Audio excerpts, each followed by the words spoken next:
Hop, et on enregistre. Donc bonjour à tous ou bonsoir à tous à ceux qui nous écoutent dans cette petite vidéo YouTube. Enfin petite, on va plancher sur trois quarts d'heure, une heure, quelque chose comme ça.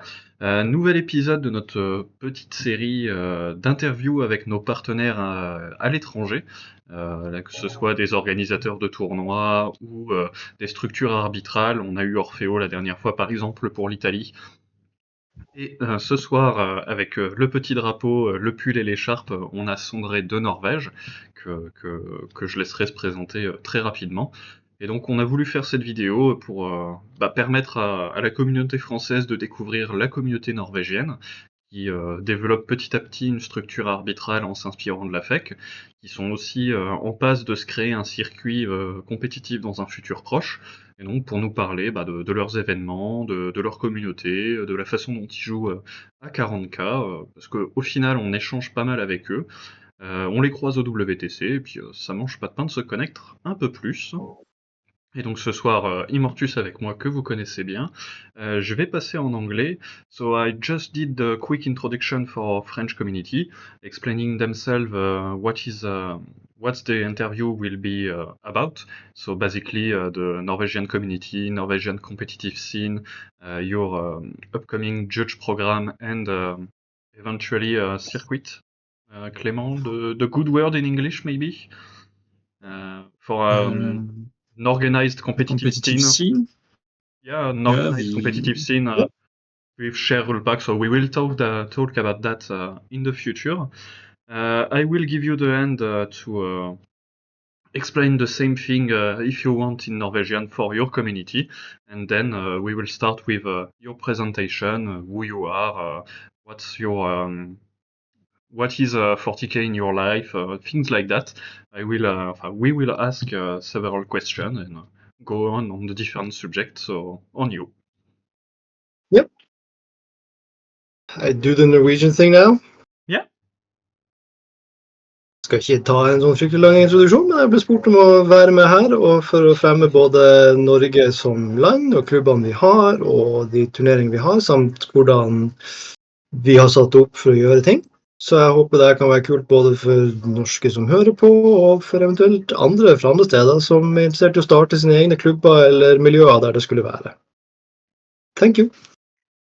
Cool. Thank you too.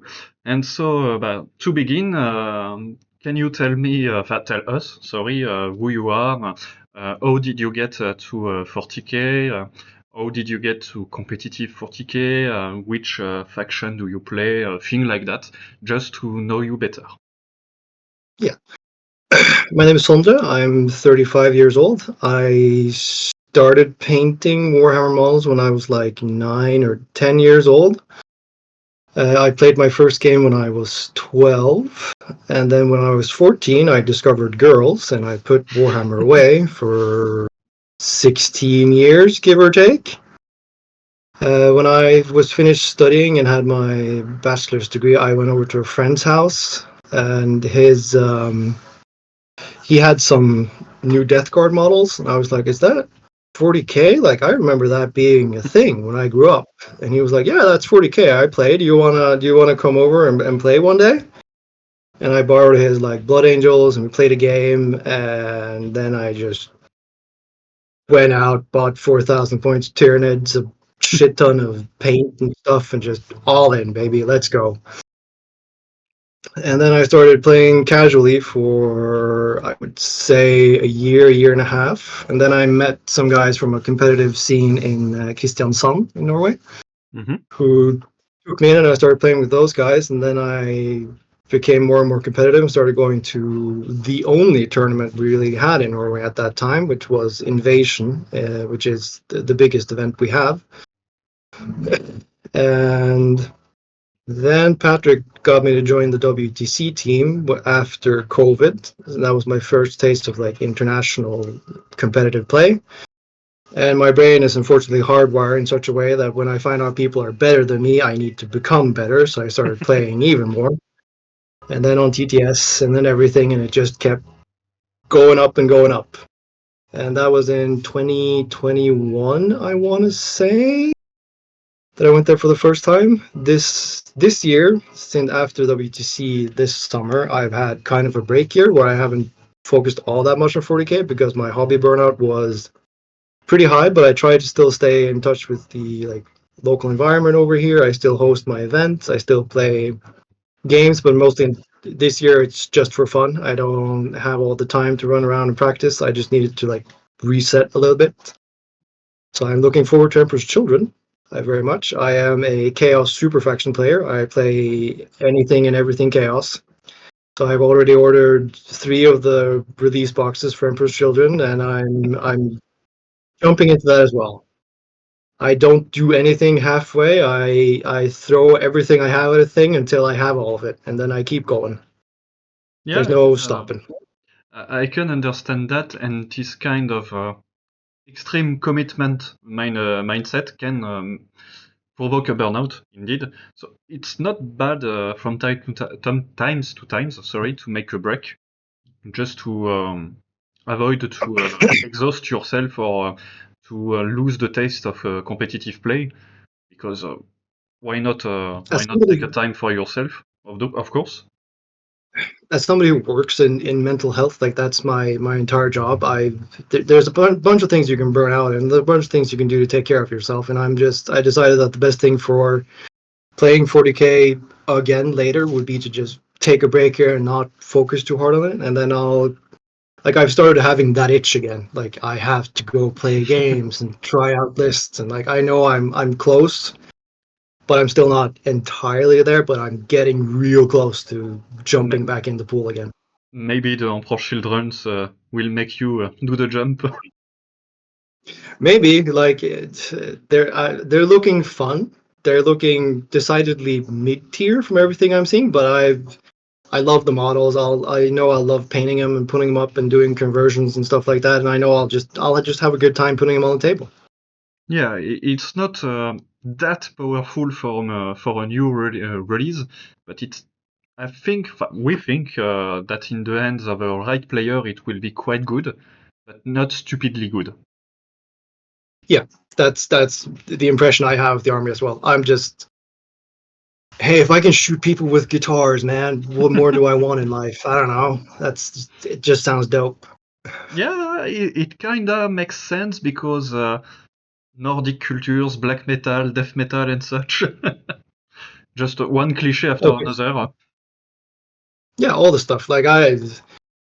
If I were into making scenic display bases that you carry around for tournaments, I would make that into a Norwegian forest in a heartbeat with smoke and fog and just the guys with kiss tattoos on their face. Just let's go. Of course. Hell.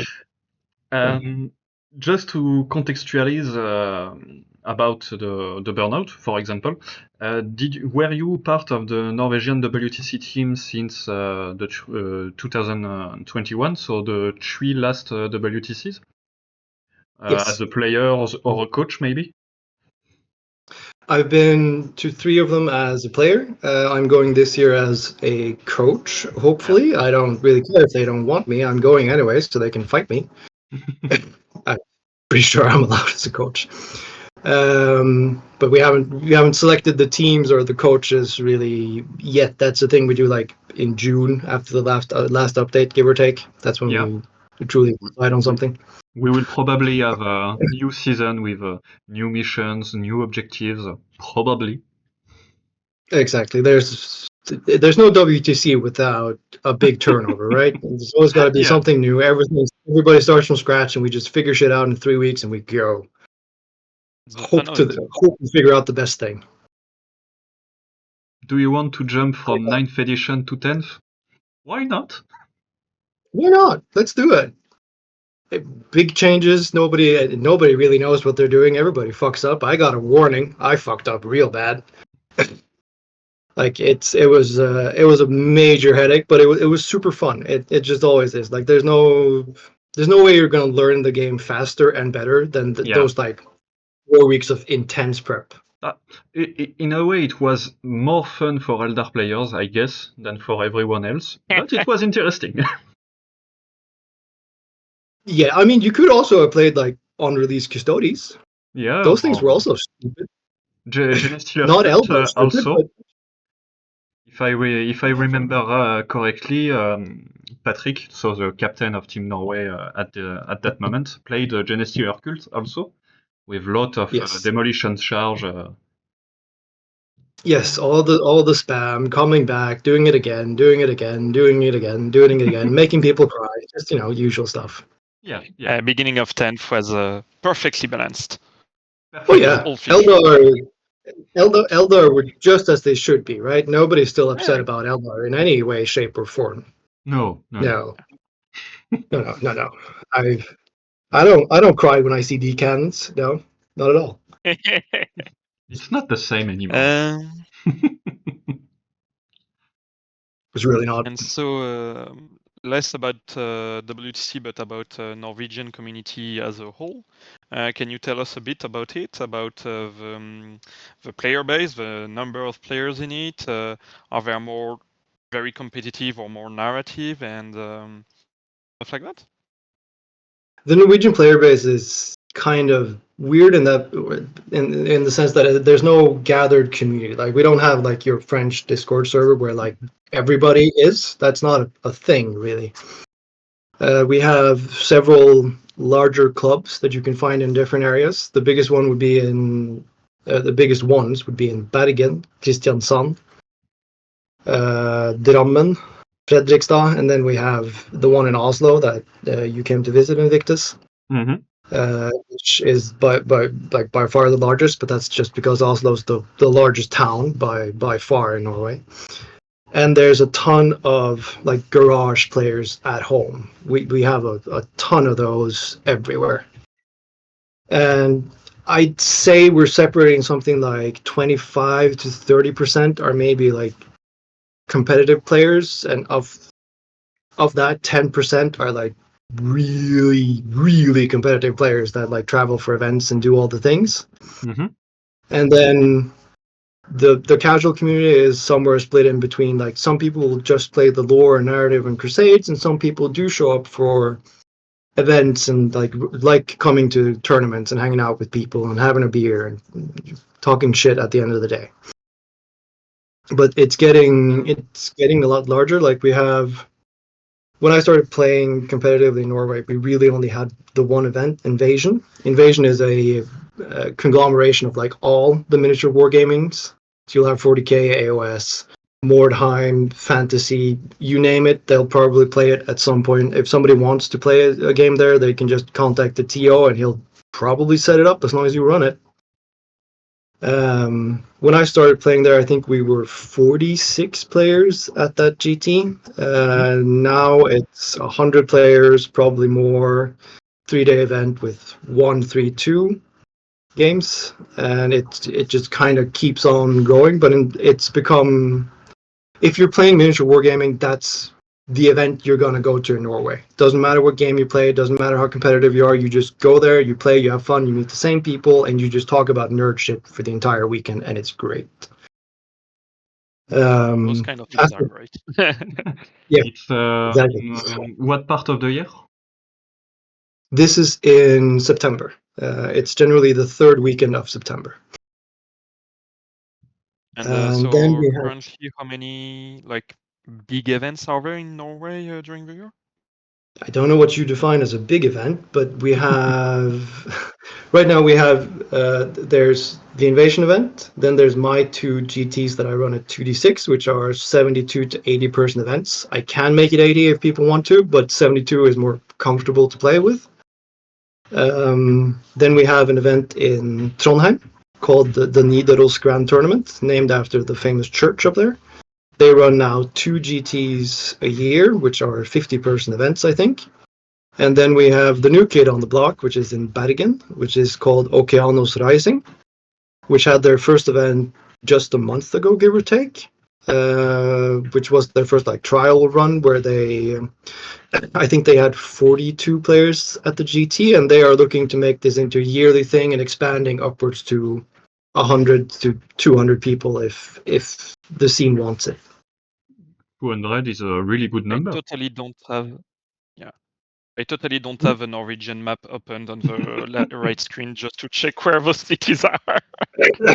No, I get that. I really do. just naming random Norwegian names, and people going like, Uh-huh. First, I need to make sure that those cities actually exist and you're not trying to.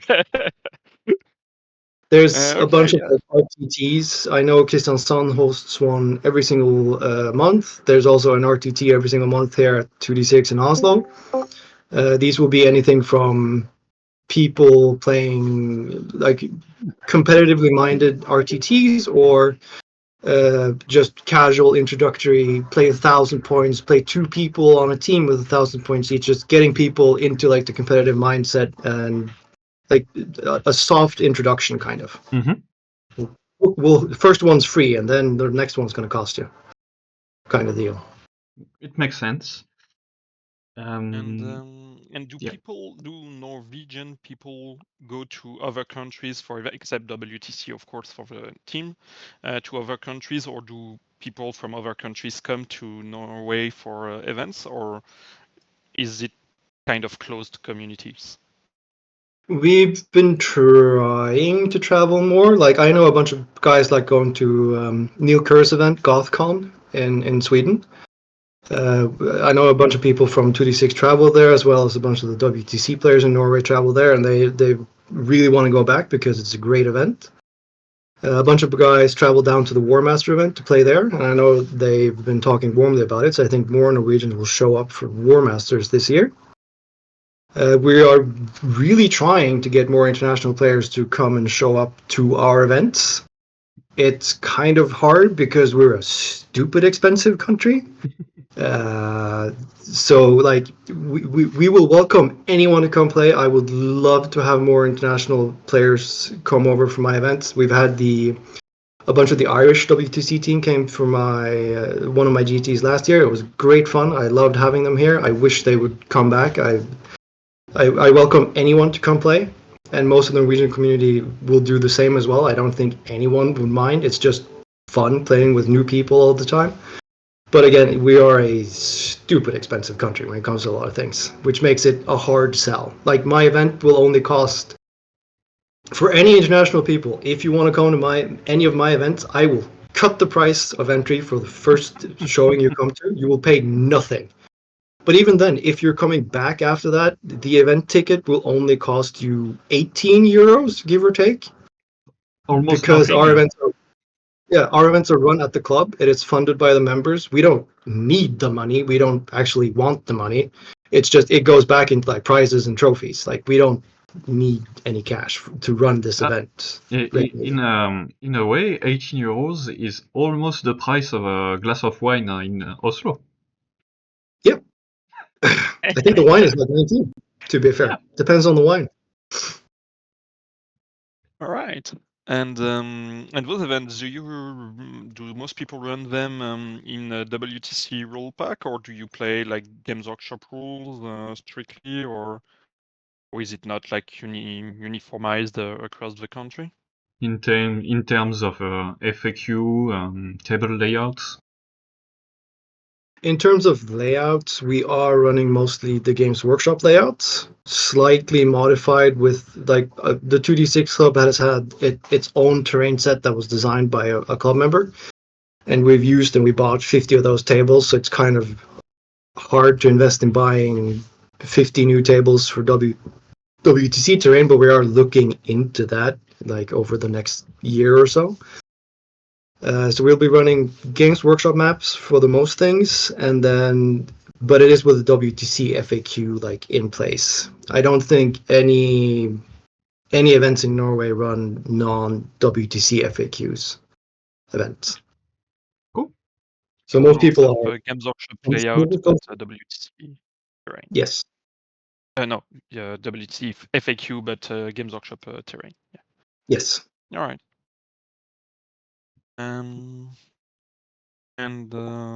So exactly, let me get my small notes. But in the meantime, I will ask one parallel question. So we talk about the Norwegian community. Is there some exchange or some shared event between other Nordic countries such as Sweden, Iceland, Denmark? Oh yes, we do have the Nordic Masters, which is all the Nordic countries come together and have their own like 8-man team events, duking it out. We've only had it once. I know that they are setting it up for a second time in Sweden this year, I think. It should be in May. It's in my pronunciation will be certainly wrong, but it's in Västerås. Västerås, yes. Yes, near Stockholm. Yep. No, that's a new thing that started last year, and it went so well that they're going to do it again, and I hope that becomes a regular thing. Yeah. I've been looking into trying to like organize a really large event, but I have the location. I have a place that I can rent for almost nothing, where I could put 300 players or 300 tables. Sorry, so 600 people into an event. Nice. But it's kind of hard starting a big international thing just from nothing. Because I could do it with some financial risk to myself, but I wouldn't need that many people to like break even. But I don't. Sweden has a lot of events that they're already running, so trying to not like fight one of their events that they want to go to already is kind of hard. I understand that. I know Denmark doesn't have that many events. Iceland is kind of hard to get over here. The Finns, I know, run to a lot of Swedish events, so it's like you're just trying to like find a date where you can kind of make it work, which is hard. It could be a thing in the future, maybe. Yeah, for sure. It takes time to create big events. You cannot just like create a very big event and say it's gonna be full the first edition. Like usually events grow. Like even WTC, which came from ETC, WTC has been growing in number of teams each year. So it's normal that events don't get to the max players immediately. I know, but again, as a person, I just kind of want to dive into the deep end just immediately and just go. Yeah. I've had to learn some restraint in this matter. So like if and when the events that I run now become big enough, then I would like to kick it up a notch and be like, hey, we're gonna start running my events at this venue now. There's a bunch more space. There's a bunch more people that can come, and just try and open it up and advertise as much as we can, and try and get hotel deals and things for people to come over. Yeah. So it could be some kind of northern WTC with a lot of. I don't want to do WTC, but in a sense of big events with a single event, team event, maybe. Yes. The thing I would really love to do would be to do the first like Nordic super major, like seven rounds, 250 people. Let's go. I don't know what the cutoff is for super major is 128, I think, or something like that. Don't know. It's a number, but like I would love to have like the first Nordic super major to be ran over here in Norway. Again, I have the space, we have the terrain. It's just getting the people that's kind of problematic because we're again a stupid expensive country. Yeah, and you already spoke about the difficulty to set a date, but it's also getting the people to main the event, to be the staff, because it's require a lot of manpower, basically. Not only the player, but all the people that make the event. Getting the terrain there, getting the tables there, setting it up, setting it all down, putting it back out. Like it's another day of like half day of work before and half day of work after, at the very least, to get all this. So yeah, there's a lot of scheduling that needs to happen just to make it happen. Like Easter would be a great time to host this and do this thing, but Norwegians and Easter are weird because we fuck off to our cabins and we go skiing for 5 days and nobody plays 40K for those days. Like it would be a great time to host an event, but Norwegian people won't come, so it's just yeah. But it's a good project. One question I think about, and we didn't already ask is a lot of tournaments in Norway team tournaments or mostly single tournaments? Is there both type of play or just single tournaments?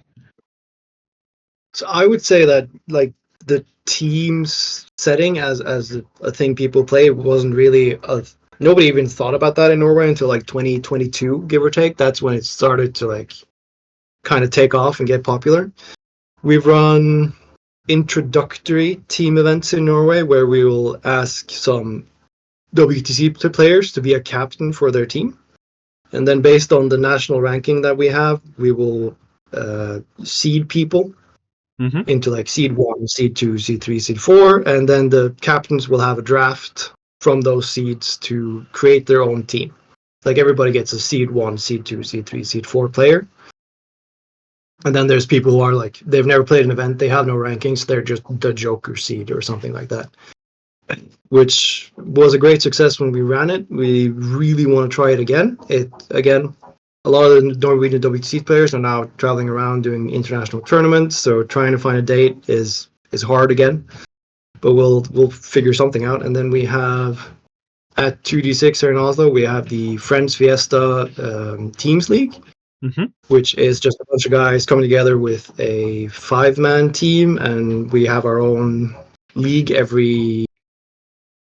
I'd say every league is 3 to 4 rounds. One is in autumn, one is in spring. So we have like 2 leagues every time. That's just to introduce people to like the team setting and how to think and how to play and different maps and stuff to think about. So those are the only teams things that I know about, except for like smaller RTT, like 3-man team events that are run mostly just for fun. Yeah. But it's good too. It's another type of event to enjoy the game with friends. So why not? For sure. I think Teams is the way to play 40k. I think it's by far the most balanced way of playing a game that is inherently based on dice. But it's a great way to introduce people, but it's sometimes hard getting people to realize the thought process of it. We don't want you to play your singles lists. We want you to like take those things away and skew harder into this thing because you won't play those things that you need those 2 units for. You won't never play them. Yeah, and it adds a lot of depth to the game that you don't have in single play. It's its own meta game in the pairings process and the maps, and just knowing like, oh, if I play Eldar on this map, I'll win every single time, just by nature of how the game is. Yeah. Not on release Eldar, but this Eldar maybe. Yeah, because the Inari and Aspect Host are not the same at the moment, but yeah. I understand the point. And just one last question about the competitive scene in Norway. Is there? I know that when I came in Oslo in November to meet you, and we will talk about that later when we will talk about the judge thing. But people spoke about kinda organizing a series or a chain of events with the same rule pack during the year. A circuit. I don't know if the word is good in English. A kind of competitive season. We are still working out like how to define rankings and points, but I know that's for other math nerds to figure out. I'm not a math nerd, so I don't know how you do it. I'll just say sure when they release something. As long as it doesn't require a lot of effort on my part, I will happily put in a ranking system that the rest of the community thinks is cool and want to work on. Yeah. It's not there yet, but I know some guys are working on it in the background. Cool. And so the next subject, because as we have a very strong team culture and WTC culture in France, because our whole league system is built to build the best team friends possible. how does it work in Norway to build or select the captain? Build the team Norway for WTC, select the captain. How do you simply build your team? So after the last Sunday of WTC, as soon as Monday starts, there is no WTC captain anymore. His role is taken away from him. He is just a regular dude. And then a week or two after that, there's a group chat with all previous WTC players that are part of it. And they can all put their names forward and be like, hey, I want to be captain this year for XYZ reasons. And then everybody who's ever been a WTC player for Norway gets a vote. And whoever wins that vote is captain of the year. And at that point, they will start a process of recruiting members to come over and play. This is generally done by just a Google form that is set up, and anybody can apply. It will be shared in various Discords or at Invasion. Generally, that happens a couple of weeks after the captain has been chosen. Anybody can apply, and then he will generally pick his vice captain and one other, like, you've been a part of the team for several years, please come and we'll have a discussion and go through all of these resumes together. And generally we'll assemble somewhere in between 16 to 20 players that get to come and start trying out for the year. They'll have to play in internal scrims, external scrims, be a part of the Discord, show up to events, be available to travel, to be part of other international events. And this selection process just keeps happening through those guys playing all year long. And then once that last update releases, whoever plays the best 8 armies we have, congratulations, you're a player now. Let's go. So kind of, sort of. Like some people will just be good enough from the start because we're not as big of a community as France. Like there's limits to how many really rock solid players we have access to. So like I can name you 2 or 3 guys on the team that the second they applied, they were almost guaranteed to be a player for this year's WTC just because they play enough and they play enough actions and they understand the game well enough that there's just I see no world in which they would not be a part of the team for that year. Okay, so yeah, I understand the process, and then you make the final cut with the WTC meta in mind, with the last update of the game, which codexes are needed in the team, because every player that really wants to be part of the WTC know that the WTC team know that to be ready to go at the event if he's picked at that moment. Everybody who's selected to be a player has, like, if you're part of the 20, you have to be ready to be one of the top 8 that goes to travel. We want as many of those people that are not the playing 8 to come as well and be part of the coaching team and the team around the event to make sure that everything is like run smoothly. The first year we went down in 2021, we went without a single coach, no nothing. It was just us guys traveling down, playing game. We didn't know shit. It was the year of the stupid heat wave that was down there, and yeah, I remember that. Yeah, I think everybody does. And I remember like day 3 or something, I went and got a glass of water, and that was like the first time I went and got something that wasn't beer, and I wound up like just chugging down 2 or 3 liters of water, just going. I was like, oh, I must be really thirsty. And then I was like, I haven't been to the bathroom since I got down here, so yes, I would be really fucking thirsty. Yeah.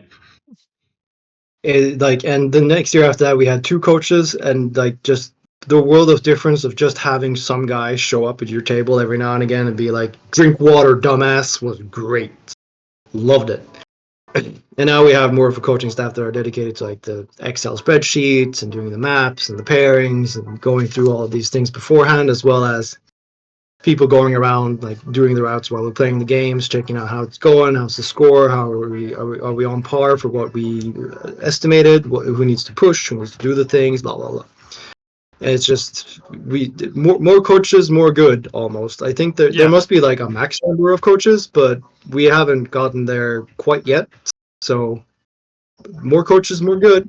Yeah, Team USA is still searching for the maximum number of coaches. Yes. They haven't found it yet, so I doubt anybody else will. Goddamn. Okay. But no, it's also a great thing just for, even if you're not playing, just going down there and getting that experience of like seeing the hall and all the people and like the level of play that's all of a sudden is happening down there. It's a good experience to take with you for next year, because then you can be like, I was there as a coach. I kind of know what's going on now, so I know where I need to like start pushing myself to get to that level of play. Yeah, and it's allow the people to meet other players, to build connection with other countries, and it's always interesting, even if you don't play during the event, to go just for the human experience. Yep. WTC is just all around a good time. Also, you get great T-shirts. Like, what's there to mind? So with no good transition because I don't have one here. Talk to us about the competitive scene, especially from the judges' point of view, because I know that you're starting to try and organize a judge community. We talked about it with a French referee team, but can you explain what's going on behind the scene, why you're creating this, and what are you trying to achieve with it? So I think sometime last summer before WTC, I started talking to Patrick about this, because we'd started going to international events. We'd seen judges, we'd seen the French judges at WTC, and I was like, if we want the 40K scene in Norway to become bigger and better, like we need to start having actual judges for the events, because we've generally just had TOs working as judges, but they've also been playing TOs, so it's that you were kind of doing it all. And I was running my 50-person events and playing, and I was like, I can't play these games at some kind of high level and be a judge and be a TO, so I'll step back from playing my own events and I'll just be TO and judge. And I was like, but I would like to like know more about how to do it and all these things. Like I can talk to people, I know the rules, I can do all these things, but I know France has a community for it. I know you have like a school or a class or like a program for it. And I was talking to Patrick, and he was like, I know some of the French guys, I'll shoot them a message. And thus the group chat was born, where I just went, hey, I'm a dumbass and I would like to know more. And just asked if somebody from your side could come over here and host a judge class course for whoever was interested, really, from the Norwegian TOs and community that we have over here, as like a way to kind of start the process of starting to get more judges for events and trying to like make the events run more smoothly. Still kind of a problem in that the TO and the judge role will probably overlap for years to come in Norway, until we're at such a point of the competitive scene that we have enough people that kind of want to do both. But most people want to play the game. They don't want to organize the game or judge the game. Makes sense. But we are like there's more people interested in playing it now. Like for my next event now in May, I organized it, and I had two of the guys that were at the judge class just be like, hey, I don't actually want to play, but I would like to come and just be a judge. And I was like, cool, then you'll come and be a judge. I don't have to think about that. Then I can just do TO things. Walk around and feel important, I guess. So it's kind of started, and we're trying to like reach out to people running events and be like, hey, I would love to come over and be a judge for your event. I don't actually need anything. If I could get my plane ticket and hotel ticket paid for this, then that's all I require. I can buy my own lunch. I can buy my own water because we don't have the same like core rules that you guys have there in France. It's like I'm going over to be the head judge for Invasion this year. I'll be running that and having some playing judges as well as me as a non-playing judge walking around doing those things. It's becoming more of a thing, and I'm looking into trying to do like the Padawaning stuff that you guys do, having people shadow me for events. I will start trying to host my own. Hey, if you want to know more, you don't actually have to come to be a judge or something, but if you want to know, just learn more about how the rules interact in 40K, you can come to this thing that I'm going to host on Saturday. Well, I'll just be going through like weird rules interactions and how we do things and why it works like this instead of this, and why Games Workshop wording says you can do A, but you can't do B. Just as a way to like start implementing those like thinking about rules kind of things. Because a bunch of people still read Reddit and think that Reddit is right, and Reddit is never right, or very, very rarely right. They were right about the orc war bosses and trucks, but that was the first time in years they've been right about anything. So that's kind of where we are now with the judges. We would like to do. I personally would like to do more. I think judging and hosting events is almost as fun as playing, because I get to hang out with people and talk shit, and I don't have to worry about playing. Like, I don't have to be upset if I didn't top 8. I can just be like, well, you're bad at the game because you didn't do it, so you suck, and then I walk away. Yeah, It's like by giving time to the community to organize events, and then being a judge during the event to enhance the experience of everybody, you get that commitment back because you can interact with the community. You have the time to speak with people, and you know that you help other people to enjoy the hobby. So it's always good and it's interesting. it's like a strong point of having a smaller community is the fact that at this point, when I go to an event, most people know who I am. I don't have to like earn people's respect or do anything. Like, it's just like, oh, it's Sondre. It's the guy who says if I'm right or if I'm wrong. And that's just how it kind of is. And it works out. You don't have to work up. Like, I know that because your environment is so big, like you have different layers of like judges. Start here, go up there, and then you can start like running your own, being judges for your own events. That's just because like the community has to get to know you, and you have to spend all this time becoming a part of it. And it's, as you said, you have France is divided in like 4 different zones or areas, and you'll be a judge in one area of France, but if you go to another area, they might not know you just because there's so many people playing. Mostly, and yes. we don't have that. It's the same 200-ish guys always, and there'll be a couple of new guys. But if they ever ask any questions, most of the other guys will just be like, no, it's cool. That's just how he's just always here. That's him. Whatever. And I'll be like, yeah, that's about right. Yeah, and about that, in fact, about asking question, you explained to me when I came to Oslo that the Norwegian culture isn't really to raise a hand and call a judge. So it could be difficult to see the utility of a judge if he's never called, or to really help the player if the player don't call you. So how is it going now that a few months have passed? Sorry, is there more open judge culture, or is it still difficult? It's a growing process, of course. The law of Jante is still strong in this culture. People don't really want to bring attention to themselves or like be a nuisance. It's an entire cultural thing. I think it's going better. I'm very curious about my next GT. I've seen progress, like slowly and steadily. People don't really mind asking questions about things and bringing things up, especially now that I've implemented the rule where you can't ask if you have a rules question, you can't just turn around to like your neighboring player and ask, because that's what most people have been doing.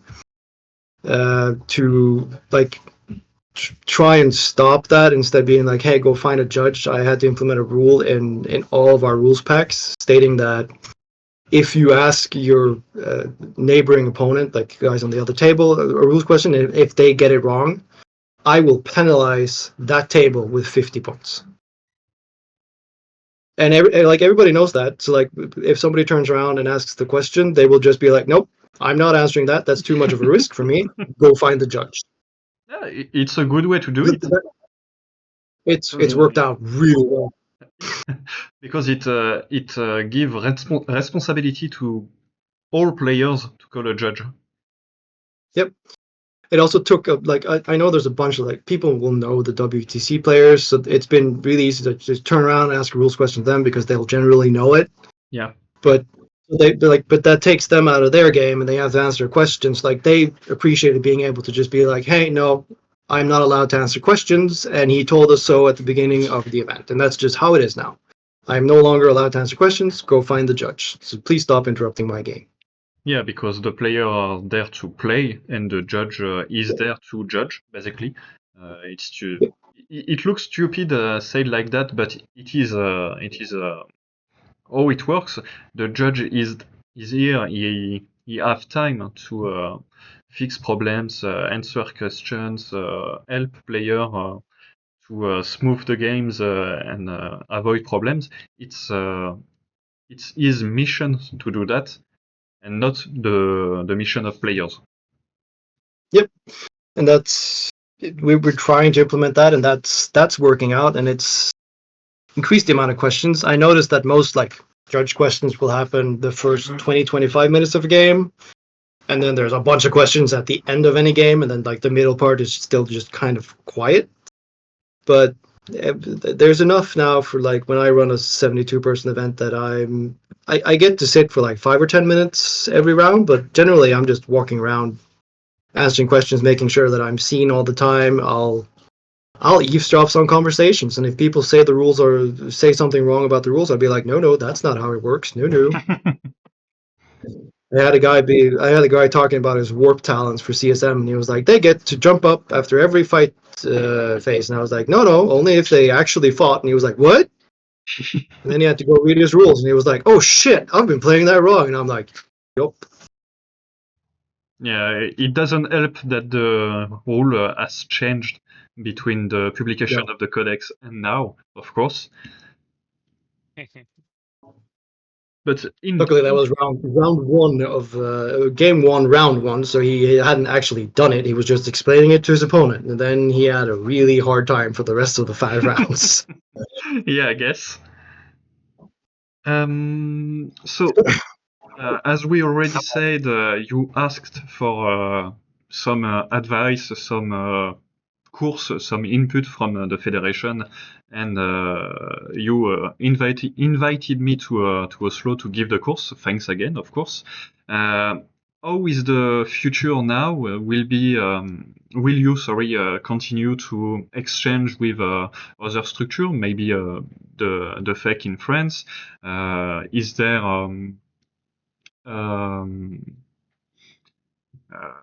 I will search the good word. Is there a project to maybe send one judge in the WTC judge team in the following years? How the Norway judge thing wants to grow? Should it be just something simple, or just enough for the community and not mandatory growing? I know me and Patrick have been talking about like going down to France and being like your Padawan for an event, but again the problem is most of the French events are in French, and I don't speak a single word of French, so that I won't be of much help. I'll just be there like a question mark, being like, I don't know, stuff, words. There could be in the future, maybe at one time, international event in English, and at the moment, as you said, every tournament is played in French, obviously, but we the majority of our competitive player base can play in English, and will often play in English in scrims on TTS and things like that. So it's not really a difficulty. And Clément will correct me if I'm wrong, but it could definitively be possible to have one of our major events, so 100 player minimum, with a foreign judge, because we know that mostly every player will be able to talk in English with the judge, and if they can't, we will be able to translate if needed. So it could be a possibility with Yeah, we did our that community. for we did that for what's the name of French War Game Day, which is one of the biggest Yes. events in France, and we had Jay from WTC come to the event, and yeah, like most people were not like he could not actively judge and listen on tables and stuff like that, but he could like answer people's question, and people were happy to come talk to him as he's known as the head judge of WTC, but it can work the other way around to like get people trained and stuff like that. We can work around having someone from another country. I did forget. Like, I did forget effectively, but we already done it. Like, yeah, I would love to do that. I would, if we ever got to a level of play and judging where I would be comfortable, like putting my name up for going down to the WTC to be a judge, I would. That sounds like so much fun. I don't think I'm. Well, I know I'm not there quite yet, but again, like in a year or two, like for sure, I would love that as a thing to travel down and do. It And I could be think a a project. bunch of. Oh goddamn, that was a light change, and I bumped the thing with my foot. Sorry. But yeah, no, judging the WTC, judging other international events, if wanted, just to get the experience, would be super fun. Right now, I think we are just in the phase of like establishing and figuring out like who would want to be a judge regularly and who would want to travel for events and do all these things. And then once we have a group of, I would say 4 or 5 guys that like want to do this as a regular thing, then we start getting as much experience as we can into those 4 or 5 guys, and then we build from there. Try and find people that like are interested and want to do this and be a part of just judging and making sure that all the events run smoothly. Yeah. I still have, before I forget, one last question, but I think that we have talked about every subject I thought of. So the last question, but is the Norwegian event, I think we already spoke about that maybe, but I'm quite tired, sorry. Are your events open to foreign players, such as maybe French players that would want to come in holidays in Norway and just see how there is an event near where I am? We did talk about this, but I'll Yeah. say it again. Yes, we are open for any international player that wants to come. You are more than welcome. English is not a problem at any events. Most people will speak. Like, we have a bunch of Americans, we have a bunch of English people living here, so a lot of the events are already played mostly in English. Most information is already done mostly in English. It's not a problem to add more people to that. Norwegian English is passable for a lot of it. More than welcome. Again, the country is just stupid expensive. That's the only thing that should be stopping you. Our events are not expensive. There's a bunch of great guys. You're going to have great games. Just don't buy beer outside because it's stupid. Okay, thank you. So I don't have any more question. Do you have something you want to talk? Because we still have a little time. Do you, Clément, have something we didn't talk about, but you think of it? if I can, I would like to chill for a moment. Yeah. And just in case there are Norwegians listening to this that aren't part of the Norwegian community already, or you're not playing and you just kind of stumble into this and you're listening to this podcast and this dumbass talking, please make contact with the gaming club 2D6 in Oslo. We have all 300 members. We have 500 square meters of playing space. We have 32 tables that can be used at any given time. And the club is open 24/7 for members. It's only 300 NOK a month, or give or take 25 euros. And you'll be part of a great community. You can play as much 40k as you want, or any other miniature wargaming. And I guarantee you'll be part of a community that is just rock solid in the middle of Oslo. Yeah, where, like, is it a Facebook page or a Discord link, or? You can both find us on. You can find us on Facebook. You can find me on Discord at Cerellian at most places. You can find a Discord page as well that is just called Spillforeningen 2D6. But find the Facebook page, message there, and you'll get the Discord link in an hour. Yeah. Maybe you can send this link to Invictus and he'll put it. I have it. I already have it. He's already there spamming us all the time about Eldar things. It's disgusting. Yeah. I will add the links to the description of the video, of course. So everything's good for me. If you want, you can say something in Norwegian to the French community, just to have fun and let French people try to decipher it. And I guess it will be all good after that. Det jeg kan si på norsk til franske nasjonen, er det at det Frankrike som nasjon virkelig har forstått, er hvordan en ekte revolusjon skal foregå. Det er like mye frydgivende hver gang å se dere marsjere i gaten hver gang politikere sier dusste ting. Stå på. Bra jobba. Vive la France. I guess the last part is just... Yeah. I only understood France, basically. And Vive la France, obviously. So, again, thank you for your time and to be a volunteer to speak with us about you, about the Norwegian community. So thanks again. And I guess it will be good for the video. So I will finish in French just for the community.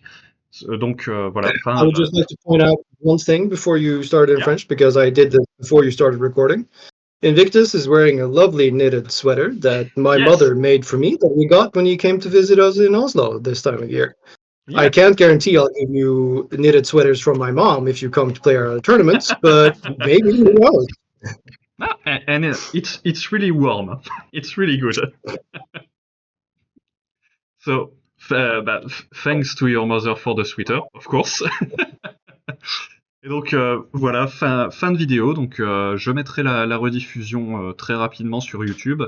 Comme pour la vidéo avec Orfeo, donc l'arbitre italien, on mettra les sous-titres automatiques anglais. Parce que faire des sous-titres à la main, c'était une ambition et voilà, un peu irréalisable, c'est un peu compliqué, mais bon, globalement, on espère que ce sera compréhensible et au besoin, on pourra toujours en discuter de toute façon en commentaire ou sur le Discord fake. Comme je disais tout à l'heure, on mettra les liens des communautés norvégiennes en description de la vidéo. Bon, ça intéressera un petit peu moins la communauté française, mais on sait jamais. Si vous avez envie d'échanger avec eux, ils jouent un petit peu à TTS aussi, donc ça peut être l'occasion de rencontrer de nouveaux joueurs. En tout cas, merci à vous pour l'écoute de la vidéo, et puis bonne journée ou bonne soirée en fonction du moment où vous nous écoutez. Thanks again, and good evening to you. Thanks for having me, and I wish you a good evening. Now I will go make dinner and watch something with Nova. Yes.